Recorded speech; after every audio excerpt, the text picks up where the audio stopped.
ছোট পর্দার জনপ্রিয় এক তারকার নাম সারিকা সাবরিন। একটা সময় টিভি খুললেই যাকে নিয়মিত দেখা যেত, সেই সারিকা ব্যক্তিগত কারণেই নিয়েছিলেন বিরতি। নিজেকে রেখেছিলেন লাইট ক্যামেরা অ্যাকশন থেকে দূরে। বিরতি কাটিয়ে সম্প্রতি এই অভিনেত্রী ফের নিয়মিত হচ্ছেন শোবিজে। সম্প্রতি চ্যানেল 24-এর সাথে আলাপচারিতায় সারিকা জানালেন গেল বছরটা কেমন কেটেছে তার। 2024 আলহামদুলিল্লাহ খুবই ভালো একটা বছর ছিল, এবং এখন আমাদের যেটা প্রথমেই বললেন যে ইন্ডাস্ট্রির জন্য খুব ভালো বছর। এবছর অনেকগুলো ভালো ভালো কাজ রিলিজ হয়েছে এবং চমৎকার একটা বছর ছিল। এবং আমার জন্য স্পেশালি যদি বলি তাহলে অবশ্যই আলহামদুলিল্লাহ অনেক ভালো ছিল। আর মায়ার রেসপন্স যেটা আমি বলবো যে যতটুকু না এক্সপেক্ট করেছি তার থেকে অনেক বেশি পেয়েছি।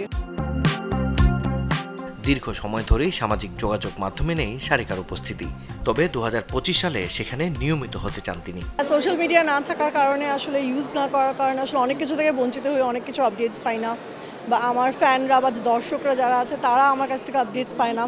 সো সবাই রিকোয়েস্ট করছে যেন একটা সোশ্যাল মিডিয়া অ্যাকাউন্ট খুলি। So I cannot promise, but hopefully 2025-এ I will try for that.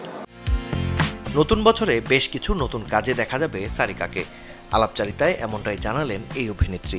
Abdullah সাদের আরেকটা ওয়েব ফিল্মে কাজ করা হয়েছে, যেটা এখনো রিলিজ হয়নি। সেটা নিয়ে ফার্দার কিছু বলতে পারবো না, ক্যারেক্টার বা স্টোরি নিয়ে, বিকজ এখনই না, সেটা বের হলে দর্শক জানতে পারবে। এবং আরেকটা ওটিটিতেও শুটিং করা হয়েছে, সেটাও এই মুহূর্তে সিক্রেট, ওটা রিলিজ হলে অটোমেটিকলি দর্শক জানতে পারবে। সামনে আরেকটা ওটিটির কাজও আছে, সো কাজ আলহামদুলিল্লাহ করছি।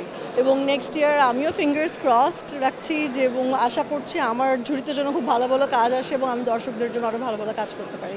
2025 সালে দর্শকদের ওটিটিতে বেশ কিছু নতুন কাজ উপহার দেওয়ার কথাও জানিয়েছেন সারিকা। সাথে জানিয়েছেন ভালো গল্প পেলে ফের নিয়মিত হবেন টিভি নাটকেও। মাকসুদুল হক ইমু, চ্যানেল 24, ঢাকা।